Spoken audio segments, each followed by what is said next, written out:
Hello, we've been drinking. We've also seen the first two episodes of Disney Fox, Hulu's 20th Century Fox TM copyrights, Alien Earth, the exciting new television series by Noah Hawley, available to stream now. The first two episodes are out and we've watched them both, found out what we thought after this. No wonder nobody likes us. Val Verde broadcasting.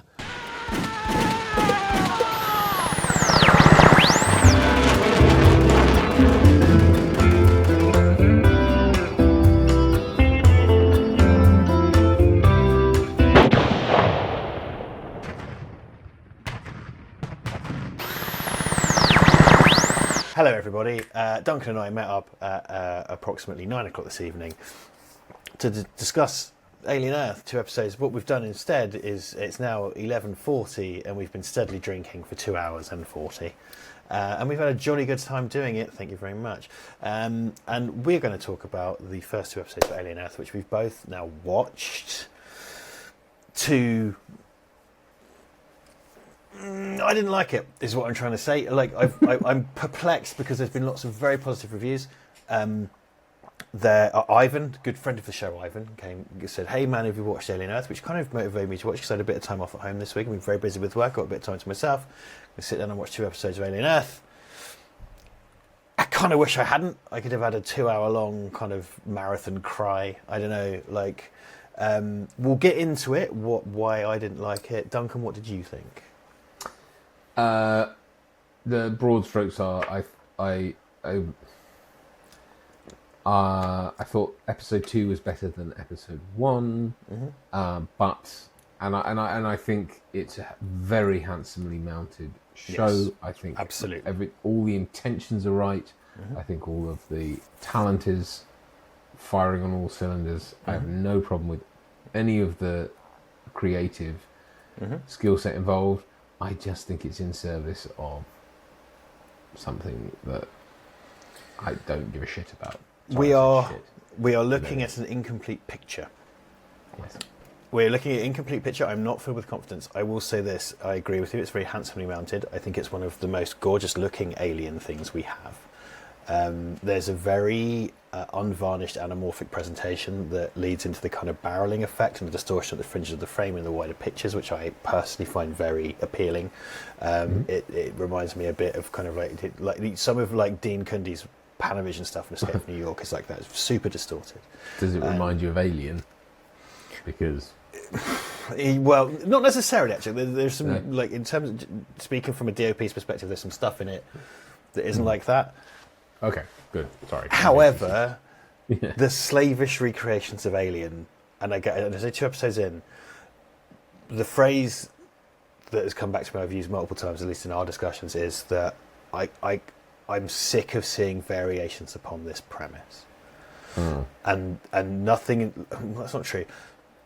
The first 2 episodes as a whole aren't offering that much new. I would like to speak to the positives. I honestly think the cinematography is phenomenal. I think it's stunning to look at. I think the art design is phenomenal. I'm loving the cast. I'm loving the performances. I'm loving the hair and makeup even. I'm like, the music's good. Like, oh God, yeah. I just think everything full cylinders. Like, yeah, 100%.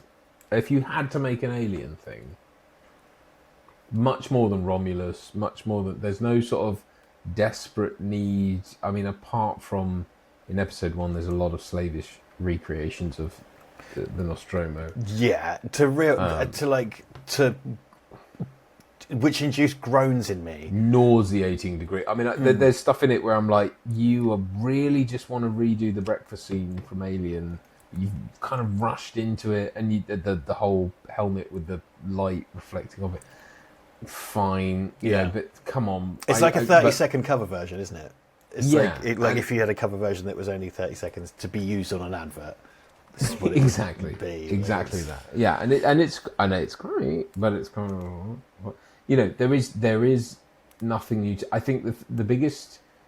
So yes, definitely to your point. I think it looks amazing. I think like I say, all of the creatives involved, I think, are doing an absolutely fantastic job, but it's ultimately very hollow. And I think the reason that most recent and I'm talking, post Prometheus, probably post Alien 3 actually. Alien, ephemera and the sequels and all the things have just had to lean into something else, because fundamentally it's a willy shaped head monster running around. It is, though, that will kill you and put you in a cocoon or whatever. That's it. Yeah. And it's kind of like, we don't have much more to say than that. And so all the origins of man stuff, all of the Blade Runner stuff, it's like, okay, but the other films did that and they did it better. I don't know why we're using this as a vehicle for it. Alien has become mostly about androids now. And this goes back, I mean, it was obviously the big focus of Prometheus. But so is Predator, by the way. Predator. Well, I was about to say, because that's leaked into... No, you just said it first. That's absolutely... Because Badlands is doing well in tiny androids. And we both happen to like Prey. I'm not sure what Badlands going to be. We talked about that already. Like, open the doors from Alien versus Predator stuff, that's fine. But, like, this is mostly about androids. And it's got the kind of Blade Runner of it all. Romulus had that. Romulus had it in spades, because we had Captain Scarlet as Ian Holm, and the guy Andy, the character Andy, he was really cool in Romulus, a film I broadly didn't like. We've talked about that already. It's available on the channel if you don't know who the fuck we are. And here it's a squad of androids led by Timothy Heffalump, who is someone who I deliberately mispronounced his name, but I actually really like. And he's dressed as a kind of 90s CD-ROM video game character with wacky hair. He looks like that. Who's it out of Metal Gear Solid? He looks like the... See, now I know Metal Gear Solid very well. I'm not sure immediately who you're maybe talking I'm about. Not, maybe I don't. Because my brain is also going like, yeah, he definitely looks like a Metal Gear Solid character. I just can't think which one right now. Like, he's got this big... the guy, Raiden... Oh, Raiden from Metal Gear Solid 2. The one from the second one. The second one's the only one I had and played. I see. Yes. It has, like... It's very preoccupied with androids again. Yes. Because that's apparently what's the most exciting thing about Alien, is these androids. And it's getting the politic of that. I will say, because I'm very keen to dig into the positives. Like, I think, as a production, I think it's sublime. I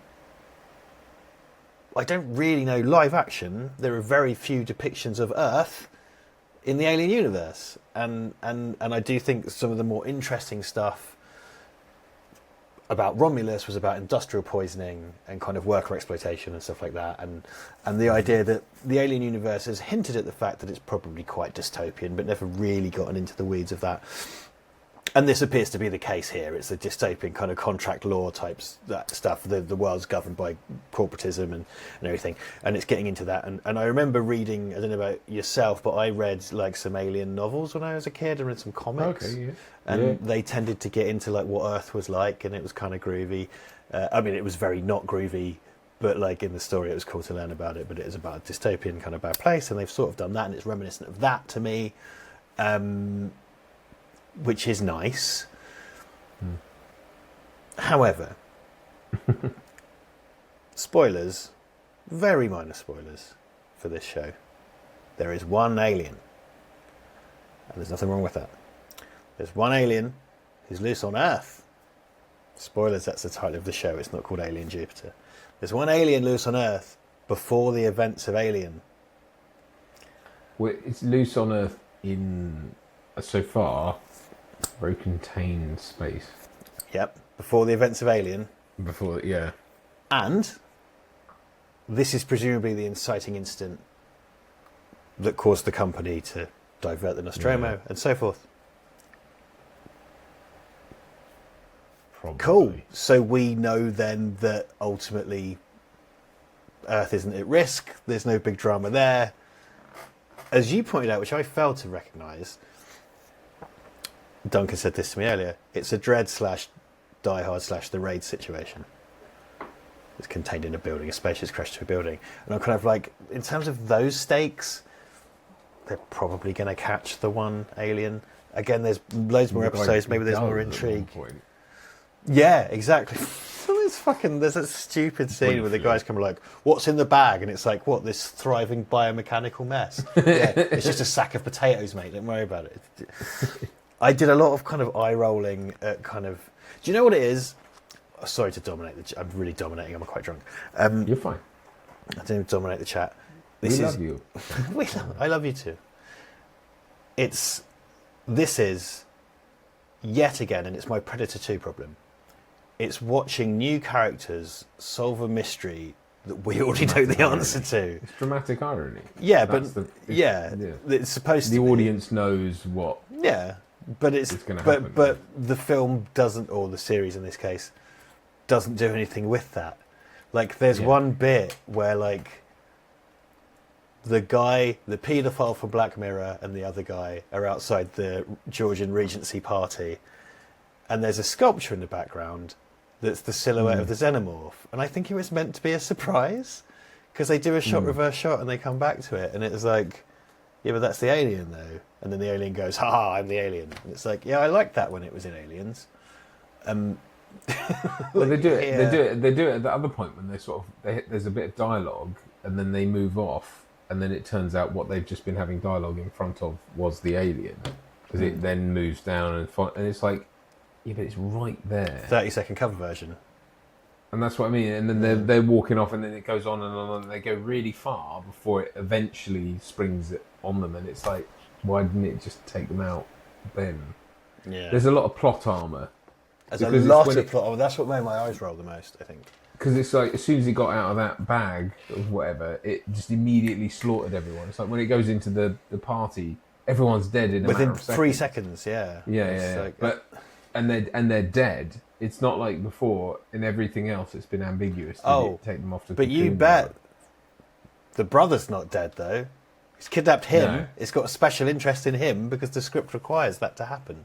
Yeah. Like it's feeling quite sort of hackneyed, and it's not really, it's not offering me anything new. It's like, well, it can't. This is the thing. This is the thing with this sort of shit. It's like, look, you establish the rules. It lays an egg, whether it's the queen or it bums it out of the shits an egg, whatever fucking happens. Who gives a shit, right? Face hugger, chest burster, alien. We're all fucked. Wolf Annie and Wolf Annie apparently now. You know, and it's kind of like, yeah, it's just it. Yeah, I'm going to say this because I love that you. This is your. I'm just going to say back to you what you say. Alien was based on a screenplay by Dan O'Bannon called Star Beast. Get your head out your fucking ass. Yeah, which probably would have been... I did say those words. You're 100% right. Which probably would have been, in a different timeline, would have been made by Roger Corman, and we would have appreciated it, ironically. You know? Yeah. The only... And I've said this a million times, the only thing that gave... Well, the two things that gave Alien legitimacy were, one, Ridley Scott's sort of ability to control the pace and set the tone and, you know, work with his cinematographer to create that kind of... It's slower. It's slow. It's very, you know... It's very slow stuff. In a good way. And, of course, H.R. Giger's designs. You know, that's what makes that film work. If it were it not for that, the script, I think it's probably a case of there was a lot thrown out of the script. I think it probably wouldn't, because this is the 70s, you know. You're talking, this is in the era of fucking Star Wars and stuff. There was probably tons of, like, you know, there's got to be explanations for this, and there has to be, you know, blah blah blah for that. And it's like, no, it's probably just throw that out. Keep it vague. And so, yeah, I think that it's largely sort of artistically what keeps that film going is that stuff. But it's, you know, it is fundamentally a monster that tracks you down and kills you. It's not, and it thematically that's it. Because this is, I think, are we just spoiling things now? What are we doing? Yeah. Okay, fine. So. Again, because it's preoccupied with transhumanism now, so there's an opening text thing which says there are 3 types of thing. You can have a synth, which is Bishop, basically, or Captain Scarlet. You can have a cyborgs, we've all seen Terminator or Robocop or whatever. And there's a new one called a hybrid, which is they've found out a way to download human brains into android bodies. And what's established is that there's a company called Prodigy that's run by a boy genius who's obsessed with Peter Pan. And he is transplanting children's brains into adult-sized synth bodies, and he's using terminally ill children. He's using terminally ill children for this project, and apparently adult minds are too sophisticated. We've been told in the first episode adult minds are too sophisticated to go into this, and it only works for children. So therefore, there's like a kind of squad of actors who are playing children in adults' bodies, and they're doing a fucking good job of it. And I think the dialogue works really well as well. Like they go, oh, that's gross, and like the way they have to behave. And what I'm not going to do. So what happens is a spaceship, a Weyland-Yutani spaceship, crashes into a skyscraper owned by the Prodigy Corporation, a rival corporation. So then there's a quite interesting thing about the territorial dispute. That's interesting because corporations in the world, there's a territorial dispute. And they send in a squad of super powerful androids with the minds of children as part of the search and rescue effort. I accept that as plot because it's about hubris, which hubris is very key to Alien. So I'm not going to be bothered by the fact that someone's made a stupid decision. It then therefore opens up the series to have adults with the minds of children reacting to horrors, and I think they're doing a really great job. So there's like one scene where they've trapped an alien under kind of like a metal dish, and the one's kind of hugging it, and he's kind of like, and Timothy Heffalump, who plays like a real synth, is like that. He's playing like a good exasperated dad who has to look after these kind of, and then it's raising lots of ethical questions about like immortality and on a completely surface level, and it's not very interesting because this is the problem. There's these nice ideas, but what it's mostly about is like, what if you're trapped in a thing and an alien eats you? And it's like, well, I don't know. Well, actually, I do know because I've seen it 4 times if you count the main ones, 2 if you count the Alien versus Predator ones, and then another 2, so 8 totally if you count the Prometheus ones, and which had all the android shit in it. So I'm just watching it, and I'm just like watching it and just sighing because it's like, I've seen this. Like, it's not that good. Like, it looks nice and it sounds nice, and it feels nice and it's performed well, but it's just boring to me because I've seen it before, and it's the exact, not quite as egregiously, but like, it's like watching Romulus was like, okay, so like Alien Earth is like a nicely produced prequel to Alien, and Alien Romulus is a nicely produced sequel to Alien, both of which appearing to add nothing. Well, they can't add it. What is there to add? I always want them to surprise me, though, Duncan. I always want them to surprise me, and I always am disappointed. And it's not just this. It's like, there's a new series of Thing X, and I'm like, oh wow, has someone got a cool, interesting concept? And I watch it and go, no. You know what I mean? Like, I think every now and then someone does do an interesting thing of a thing that I like or don't like or whatever. And I was just like, fuck, is this going to be like this? Because this was the one, like, of this and Romulus, it's like, well, this one looks interesting. And people are really going... But they released that trailer we reviewed that had black goo in it, and I was like, ugh. And I think the thing that is doubly galling is it's like, okay, it's on a spaceship. No, probably they'll get into why it was on the spaceship, and ultimately it'll be for the same reasons as it is in Alien. It'll be, it's fucking, we landed on. How they're going to explain we picked this up from LV 420. Yes, 7, 5.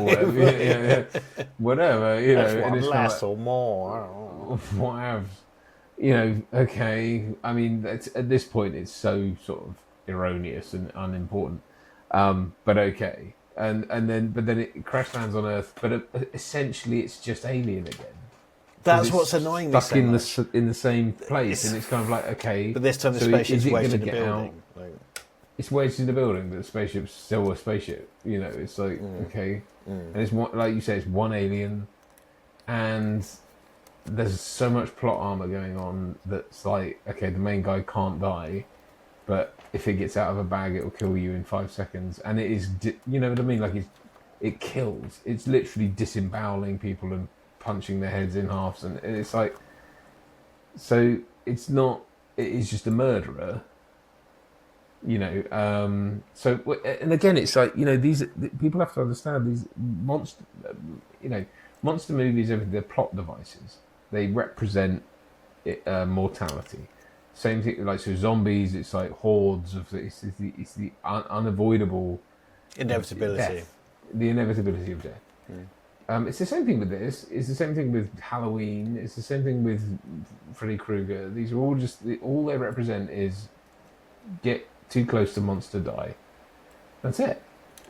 And so, what else are you gonna say? And what, for some reason, Alien has this fucking highfalutin, like, you know, it's got this thing about it that this unassailable, highfalutin idea that it's somehow beyond that, and it really isn't. And ironically, it's what's so brilliant about Aliens is that Aliens realised that actually that alien worked brilliantly. It was superb, but for this to carry on, it has to be something else. Like, so now it's a Vietnam movie in space. Like, it appreciates that you have to. It remade Alien. I mean, Aliens is very much a remake of Alien, but in a different genre. Which is what's transformative. That's what makes it brilliant. Yeah, it doesn't try to redo it in any way. It just goes, let's hop genre. And it has its own themes, because I've noticed the series has tried to do it as well, because there's colonial marines in it, and the alien kind of makes the same noise that it makes in Alien. Well, and as does the rifle they have, but it's not a Weyland-Yutani rifle this time. It's a Prodigy rifle. That's different. It's you know, and what you know what's been fucking bothering me is just what bothered me. And again, the next 6 episodes or whatever might transform my view. And now, because I've fucking done this, I have to watch them all. You know, it's watching an alien stalk a bunch of people, and it's like, dude, do you know how many of these I blasted to fucking pieces in video games over the years? Like, how many times I've seen this in a comic, or like how many times I've held a toy, or rewatched the films with you, like, because we love them, like whatever. It's like, when it's just like, well, the alien stalks some Marines in a building. Okay, you know, we're 2 episodes in now, and there's so much going for it from a production standpoint, but from a script standpoint, I just got similar, not as bad, but just similar feelings to Alien Romulus. It's just like, why are we doing this? Why am I here? This is an inferior remix of a thing I've seen before. Yeah. Well, no, it is. It is 100%. I think that's there's nothing new to exploit here. And that's, like I say. I mean, I genuinely I think apart from its life cycle, the alien is just a monster. There's nothing sort of allegorical or subtextual about it. You know, you can say the first one is a sort of fear of. Well, there's. I mean, I would speak to like interspecies rape, like fear of pregnancy, like, and again, like, to talk to the second film, it's not even about the alien. The metaphor's about surrogacy and family. You know, so you know, I think there is something to that. Like, but that was 50 years ago. Yeah. Well, what is it now? Like. Nearly 46 or 45 or something, you know, and even the second film pivoted more to like this kind of thing, and then because something they like to do is like to go back to the tone of the first one, because Aliens is about aliens, and they become a bit more disposable, because when faced with soldiers with big machine guns, like, you have to have 100 of them or 1,000 or whatever, whereas like one alien. But then this alien is so, like you say, so hyper lethal, because I see what they're doing from a filmmaking perspective. They do a thing where one guy goes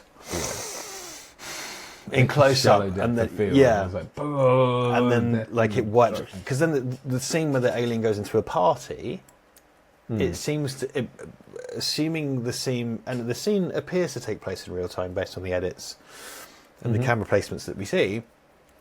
It appears to kill a whole party of people in wacky Regency dress in about 20 seconds, which I do get, like, to demonstrate the lethality of a thing, but it doesn't necessarily make sense with what we've seen what the alien does, because in Alien it's kidnapping them to kind of do whatever reproductive thing existed when they didn't know what that was and hadn't figured it out yet, because it's just made up. So you know, it's those kind of bits in the second episode material. So it is a bit better.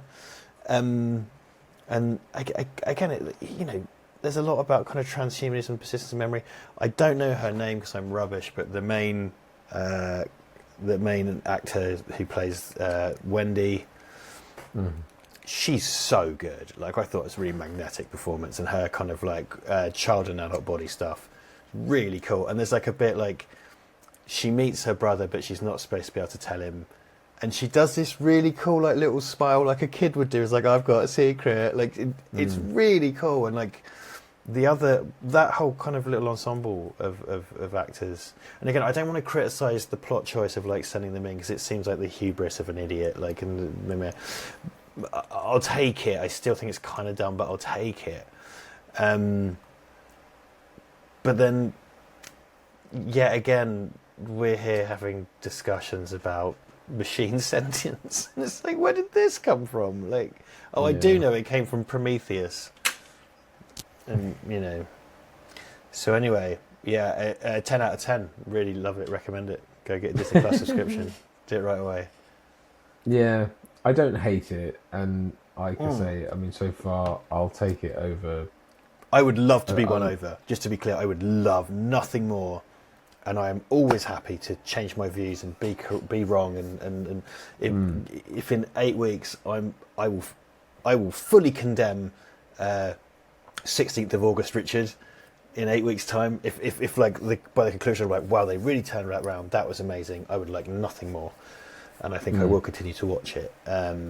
But as of the first 2 episodes, I really thought like this is going to be quite interesting, and then I ended up coming out of it like quite annoyed by like, I've seen all this. Yeah, I just find it all very, self-referential, not particularly inspiring, and I think the problem ever since really Prometheus, these things show themselves up when they have to put an alien in. And they're like, oh, bollocks, okay, I guess we better show the alien doing something. And it's like, it's called Alien Earth. So this is about the alien. So you better have something to say about it. Otherwise, and in this series as well, it's worth saying, we've skipped the life cycle, kind of, because the alien's just there. There are facehuggers around, but they don't really do anything. It's implied. Because this is the thing as well, like, there's always been... Even because there's that alternate scripted ending of the first movie where the alien was supposed to take the mic and everything and say that it was heading back to Earth and whatever. Like, it was going to... Have you heard that before? I didn't know that. Yeah, it was something that was considered. That was like, it was going to kill Ripley and then take the mic and just speak in her voice and say it was heading back. And which is probably a bit too wacky. And the point has always been that the end game of all of these scenarios is that if the xenomorph comes to Earth, we're fucked. And it's something that like Alien vs Predator 2 really wrecked, because it just really undermined that whole thing. And some of the like the books I read in the 90s were about like the xenomorphs coming to Earth, and it becomes like this big war and everything. And it's like, because we are a food source and a source of reproduction to them. So like, if you put one on Earth, it wouldn't take long before like we'd be wiped out. And they're just such a virulent species, and there's such an invasive species, and they do use that phrase in this show, that like they come to Earth and we're all fucked. So when you do kind of like, oh well, it's a kind of reverse Die Hard where John McClane's a xenomorph, and I guess because there is an egg chamber, to be fair, in the spaceship, but it's like there's like 4. Yeah, but we know, because in Aliens, no one says, hey, do you remember that time we had that massive galactic war? We know that's not going to happen. Yeah, it's not going to go anywhere. There's no kind of stakes in it, and it's like, well, either set it after, I guess, Alien Resurrection, but let's not talk too much about that. Or, you know what I mean? Like, it just feels like, okay. And it's nice to see Earth in the Alien universe. That's new. That is new, and that's cool. And I guess it's Thailand, because it's called New Siam, where this is all taking place. Also, but like, I mean, when did Alien turn into like again? This is I know when it was Prometheus, but like, oh no, we have to have loads of shots of like mountains and waterfalls in an Alien film. I don't know, man. The first one was mostly corridors. Like, why are we suddenly making fucking high-end travel videos by drone? Like, I don't understand why it's like, I know we need loads of shots of Norway.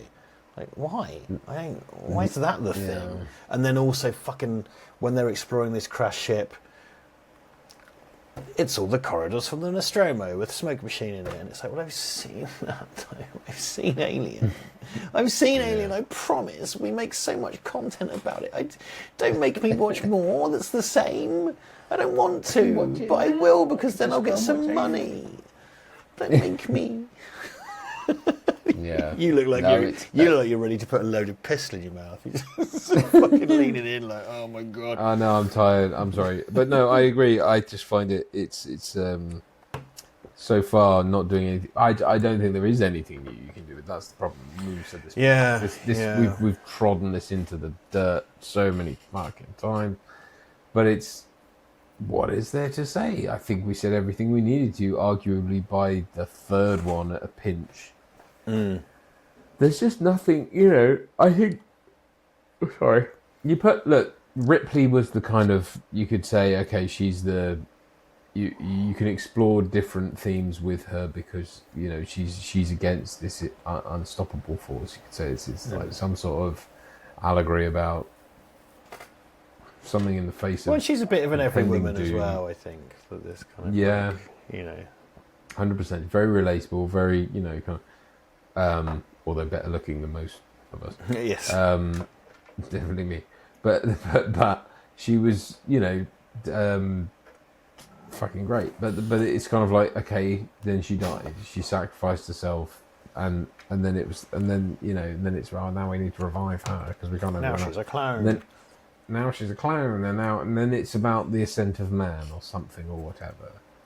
And you're like, come on, guys, like you're just clutching at straws. What about we go and make something else? And I think I've said this to you. I said this to you. Well, I probably text you that night. I just outraged at the amount of money that would have been spent on this. Oh god, yeah. That could have been spent on 5, 6 different speculative projects. You could peel me off the fucking... just give me the hair and makeup budget and I could go make you a feature right now. It'd suck, but I could make you a feature, you know what I mean? Like the amount of money that goes around in kind of indie stuff. And that's not, like this is a thing, like there's this kind of mad budget disparity now. The kind of stuff that I've worked on or my friends have worked on or projects I've been approached for or hear about that are, and I'm not kidding, like the catering budget for this. Like that I know people who would make you a fucking blinding feature for the catering budget of this. Like, and it would be money that they or I have never seen before. Like, because this is probably fucking 9 months of shooting or something on Disney fucking money. Like, and I know Disney are like nickel and dimers, but yeah, they're nickel and dimers relative to being Disney. Like, so... Yeah.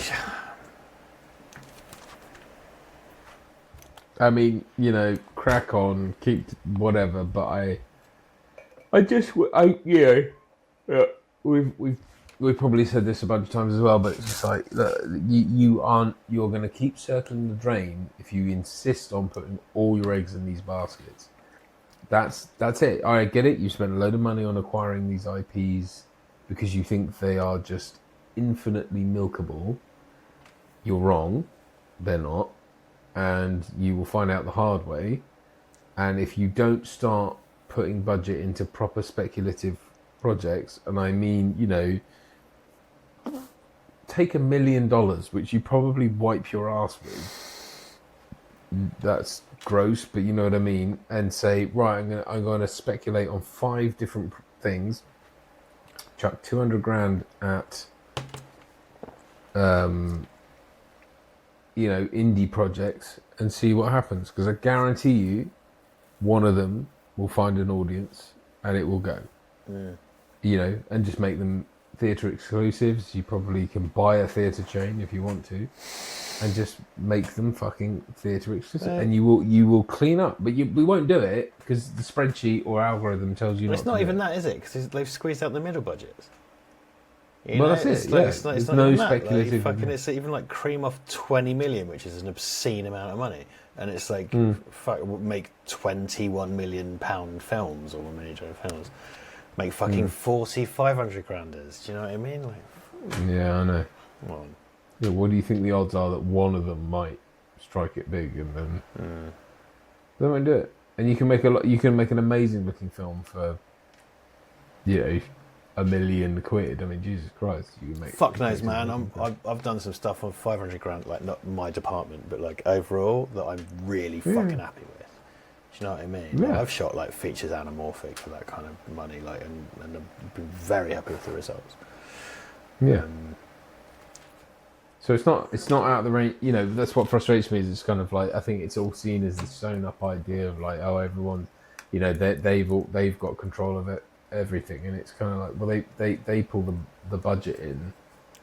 Everything else is seen as too much of a risk and not worth pursuing, but they're the ones calling those shots. I think if they are, I could all but guarantee you.